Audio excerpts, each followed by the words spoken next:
All right, News 6 Extra is here. I'm here. Adjust myself. It's fine. All right, News 6 Extra is starting. It is Thursday, August the 7th. We are Friday adjacent. Kathleen is joining me as always. Kathleen, there she is. Hi. I know, I got to adjust this chair. So here's the thing. I've had to move seats. Kathleen has the big seat.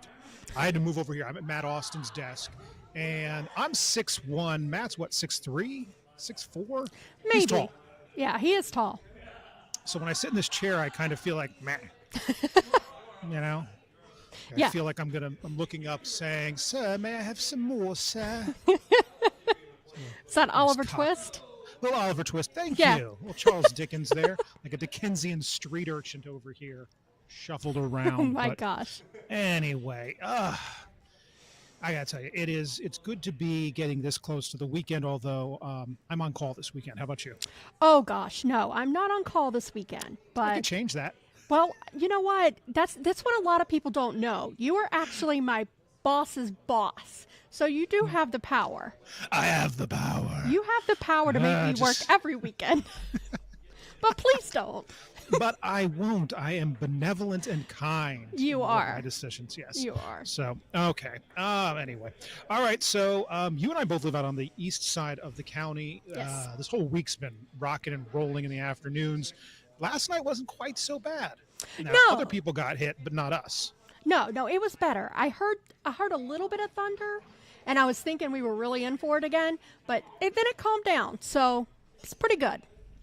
All right, cool. We got things going on out there with the weather. Obviously, it is still hot. We still have storms rolling through, and a couple of things to keep an eye out in the Atlantic. Candace has the full forecast here. This afternoon, back up to feeling like 100 to about 108 degrees, and then the rain will be coming through. Now, we had some decent downpours along our coastline early this morning. We'll have another repeat of that late tonight, early tomorrow morning as well. But for this afternoon, that threat will still be there, but it will be pushing further inland, maybe even a little further west than where we have been seeing some of those late night boomers. Now, rain chances for this afternoon, again, sitting at 60%. So as we continue into the rest of the afternoon and early evening hours, we are going to continue to see those scattered showers start developing along that sea breeze. And where the sea breezes collide today, again, won't be so much right over I-4. This is just the sea breeze getting going. But you can see that we are going to see another nice big blow up of those late day afternoon showers and thunderstorms as late as about 8 and 9 o'clock potentially. But where normally the last couple of days, most of that action fell right over I-4, it looks like it's going to be more western side. So areas like Lake Marion and Sumter County, you guys who haven't seen a lot of that rain over the past week will be getting a decent dose of it, with some of the lingering rain kind of returning back over I-4. And then notice by early tomorrow morning, there will be another round of waking up along the coastline with some of those heavier downpours.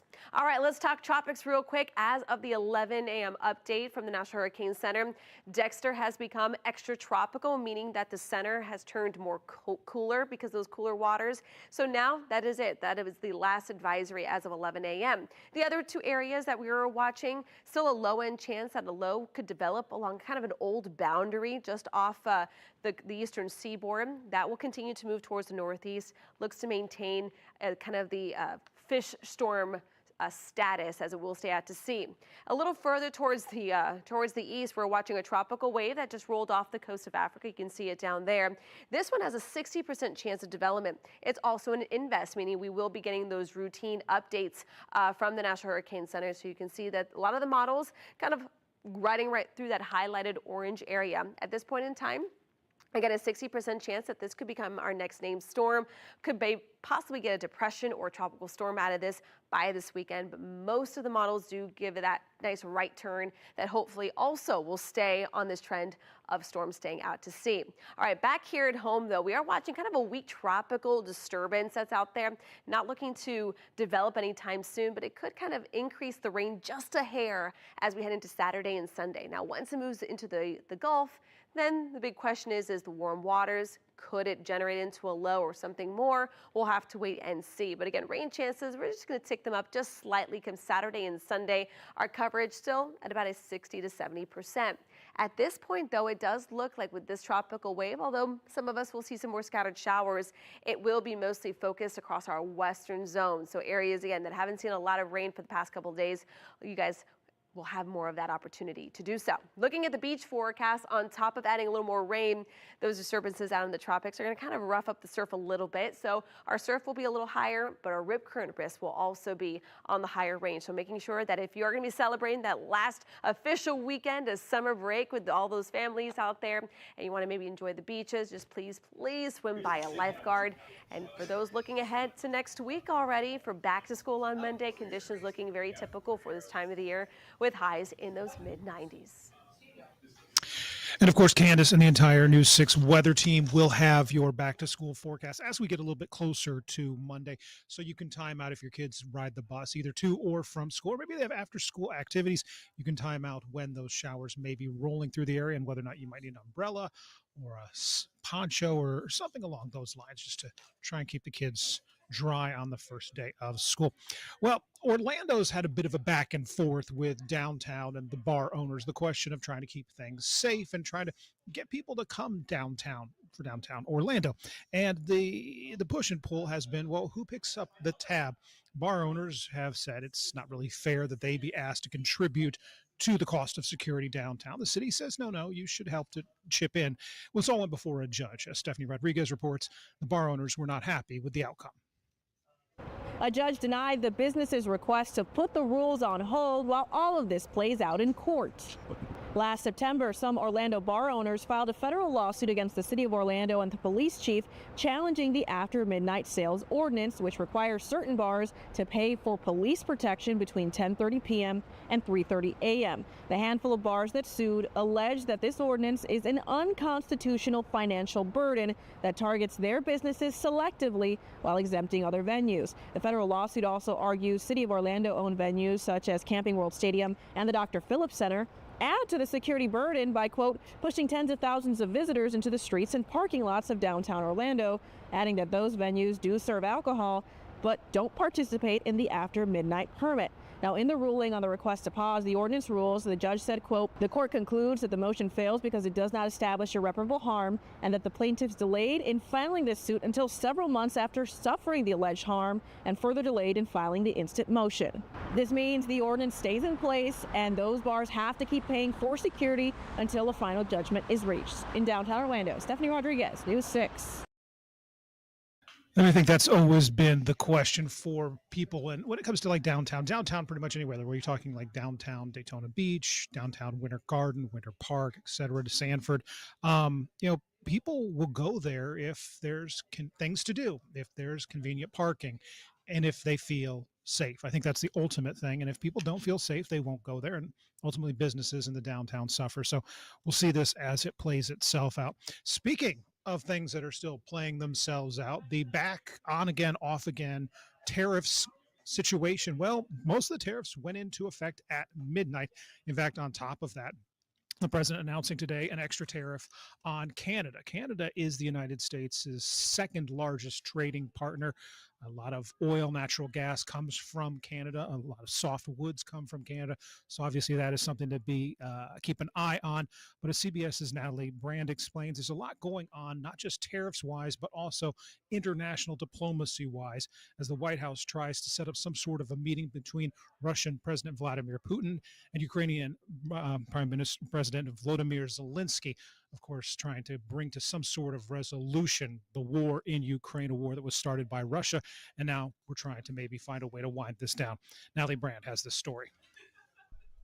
Goods imported from more than 60 trading partners and the European Union now face higher tariffs. In a midnight social media post, President Trump touted billions of dollars are flowing into the U.S. And he's promised more tariffs on the way, threatening a 100% levy on imported semiconductors. If you're building in the United States or have committed to build, without question committed to build in the United States, there will be no charge. They power everything from your electronics, your electric vehicles, your MRI machines in healthcare. So if you think about it, if those chips cost more, those products and services could cost more as well. Economic analysts say it could take months or longer to feel the full impact of the new tariffs. President Trump is also threatening additional penalties on countries that buy Russian oil. Wednesday, President Trump increased the tariff on India an additional 25% as punishment for its purchase of Russian energy. We did it with India. We're doing it probably with a couple of others. One of them could be China. The White House had given Russia until Friday to make a ceasefire deal with Ukraine. The Kremlin overnight said plans are in the works for a meeting between President Trump and Russian President Vladimir Putin. There's a good chance that there will be a meeting very soon. The White House has said President Trump is open to a meeting with both Russia and Ukraine's leaders. Natalie Brandt, CBS News, the White House. And of course, the backdrop to all of this is the fact that there continues to be constitutional challenges to the president's authority to issue tariffs. Congress, if you read the Constitution, Article 1 gives the Congress, the Article 1 branch, the power to lay tariffs and to collect taxes. Now, the Congress can delegate some of this powers, as it has over the years, to the executive branch, Article 2. But the question is exactly how much is being delegated, and can it be? This is, of course, something the courts will settle down the road. Meanwhile, we'll all just wait and see exactly what these costs will look like and who ultimately ends up having to pay for them. All right, well, back here at home, Seminole County is, well, home to a lot of very good sports teams, and Central Florida is home to a lot of very good sports events. Youth sports is a big business. As somebody with two young kids can tell you, yeah, there's a lot of money that flows in, and not necessarily, well, back into my pocket, out of youth sports, but it's a huge business. And Seminole County is looking to find a way to expand its footprint with a big sportsplex. But there's some controversy about exactly how big it's going to be, how much money it may or may not generate, and who's ultimately going to pay for it. Mark Lehman has this report. Seminole County wants to build this indoor sports complex here at the site of these soccer fields near the airport in Sanford. Today we're hearing more about the benefit and funding of all of this, but there will likely be changes to the project along the way. You can trace this project back decades. Tourism leaders coming today for a conversation on a plan to create a hub for sports tournaments. Just around the corner from the Boomba Sports Complex is where Seminole County wants to build an indoor facility. There is big business in sports tourism, especially amateur sports business, and so we want to keep driving that here to our destination. Earlier this year, the county created a sports tourism district to help fund the project, adding a fee of $1.75 per night for hotel rooms. This protects their assets from the ownership standpoint like no other investment in Seminole County. Initial plans listed the facility at a cost of up to $100 million. A second option without a parking deck would cost $66 million.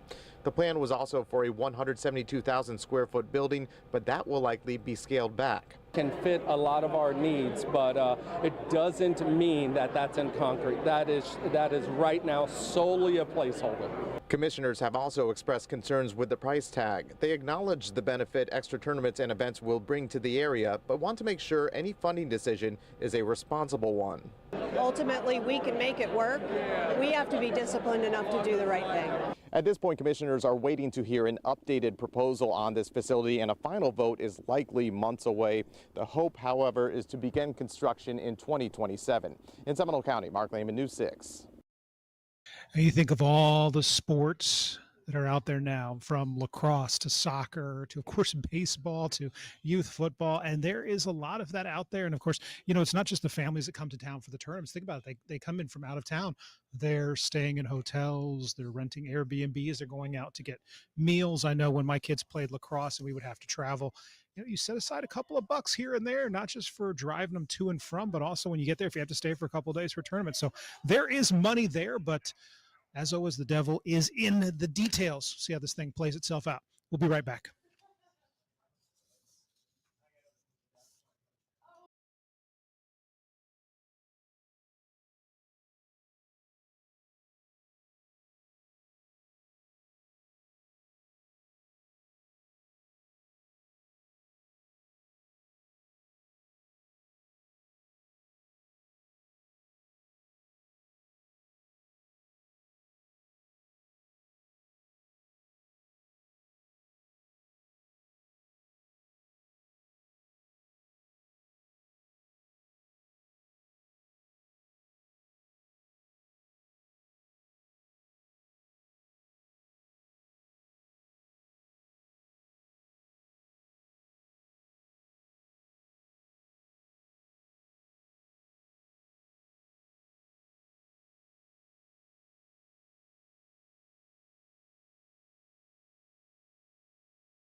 And welcome back to News 6 Extra. I am Christopher Heath. Of course, one of the trends that we've been tracking over the last decade or so has been the vaccine rate for kids that are going to school. The state of Florida requires a host of vaccines at different intervals, especially when you're enrolling your kids into school. And over the years, we've watched these rates fluctuate a little bit. But in recent years, one of the trends that we've started to notice is falling vaccine rates, not just in Orange County or Volusia County, but or Brevard or anywhere. It's pretty much statewide. But county by county, it varies a little bit. Angie Casada breaks down exactly why the vaccines are required and the concern as we've started to see some of these rates fall for kids as they head back to school. The school year is starting, but for some districts, fewer kindergartners are walking into class fully immunized. According to Florida Health Charts, statewide, nearly 89% of kindergarten students met required immunization guidelines this year. But some Central Florida counties fell below that average. Orange County with 85.4%, Lake coming in with 86%, Osceola County showing 86.3%, and Volusia County with 88.6%. Health practitioners are noticing a shift. More families are delaying or opting out of vaccinations altogether. Yeah, I've definitely seen a little bit of a decline when people come in to get their vaccines. There's been probably the biggest decline would be the MMR, but also unfortunately in the flu shots and the COVID vaccines. Florida law requires several vaccinations for students entering kindergarten, including MMR, polio, hepatitis B, and DTaP, unless exemptions are filed. I think a lot of misinformation, a lot of fear. The parents that I talk to, they all want to do the right thing. They want their child to be safe, but they unfortunately are being told that being safe is for them to not get the vaccines, which exactly the opposite is true. It's safer for their child to get the vaccines. And with thousands of students heading back to class, schools will continue working to balance state requirements with family choice. Reporting in Orlando, Angie Casada, News 6. I know in 2006, when I went over to Iraq with the 4th Infantry Division, there was I remember it's 2 separate days I went in to get vaccinated for a whole host of things. And, you're going into a war zone at that time. So it's a lot of things that are there just because, different kinds of things you're going to be exposed to in other countries. But part of it had to do with, they didn't want me going over there and getting other people sick, specifically some of our troops serving over there. So I remember just walking in and there's like a tray of needles and I'm getting a bunch of vaccines. And it's like, okay, come back tomorrow. We got another round for you. So been through that on my end and also with the kids as well. So, all right. Our last story of the day is an adorable athlete. Kathleen, have you seen this one before? I know we posted it online already, and Jana showed this story to me when she was putting it together. Have you seen this one yet? I have. She is absolutely adorable. It's one of those ones that we don't always do like super heartwarming stuff. This one I think is, you can argue, is absolutely heartwarming. Oh yeah, she's precious. So as a little girl nominated to be Sports Illustrated Youth Athlete of the Year, you can actually, if you get your phone ready, if you're watching on your phone, just get ready because there's things you can do during the story to help this young girl become the Sports Illustrated Youth Athlete of the Year. So prepare yourself for an overload of cuteness and then a way you can help her. Jana Monahalal has the story. Check it out. So we actually got nominated to be in the Sports Illustrated Youth Athlete of the Year. At just 4 years old, Braylon Farmer, better known as River, is in the running to be Youth Athlete of the Year for Sports Illustrated. But her mom, Tiffany Clark, says it wasn't always easy getting here. She was diagnosed back in October with DiGeorge syndrome. Not a lot of people know about this syndrome. Compared to Down syndrome, where the patient has an extra chromosome making 23, River is the opposite, not having a full normal 22 chromosomes, causing challenges that may not be obvious at first glance. She was born with both feet that were club feet. She was also born with a submucous cleft palate, which keeps her from being verbal. Despite being nonverbal, River still connects with the competition audience. There was a part in our cheer that says ARC, which stands for Apopka Royals Cheer. ARC! We had her actually doing the sign language ARC up on stage. And then once the entire crowd realized what she was doing, the entire crowd joined in and was doing ARC with her. How does that make you feel as a mom watching that? Proud. I just want to cry. River's coaches have been working with her since October 2024 when she first started cheer. She runs just like all the other girls. She does all the tumbling. She does her jumps. I mean, you would not know that there's anything wrong with her. In fact, a couple of the girls on the team didn't even know that she couldn't talk. So I was just able to kind of put together what she meant, and about less than a year later, I can pretty much communicate with her fully, and it's amazing. Winning the title would mean a $25,000 award that Mom says would be a huge help towards medical bills. Now, River needs all the help that she can get to move into the top 20 for this nomination, and you can help her. Scan this QR code and vote for free, or click the link in our Click Orlando article. In Orlando, Jana Manhalal, News 6. All right, Kathleen. Cuteness scale, 1 to 10. That's a 12 and a half. Oh, yes, at least. At least. I'm really pulling for River. I hope she gets it. I do too. So Jana was showing me that story yesterday, and she's like, check it out. She's like, I have other video of her like doing tumbling and stuff.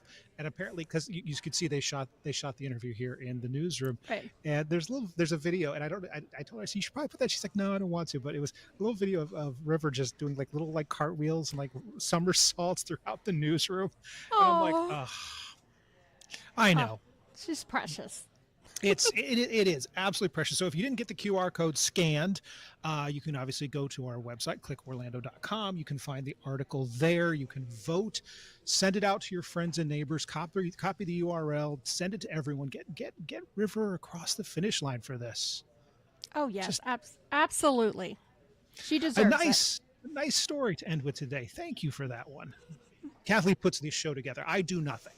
I'm just here for the dulcet tones and the pretty face, obviously. All right, that's all the time we should have for News 6 Extra. I'm Christopher Heath. We'll be back here and do it again tomorrow at 12:30. In the meantime, if you want more news, clickorlando.com, and we'll be on the air at 4 o'clock today with all of your news and weather. We'll see you back here tomorrow. Have a great one.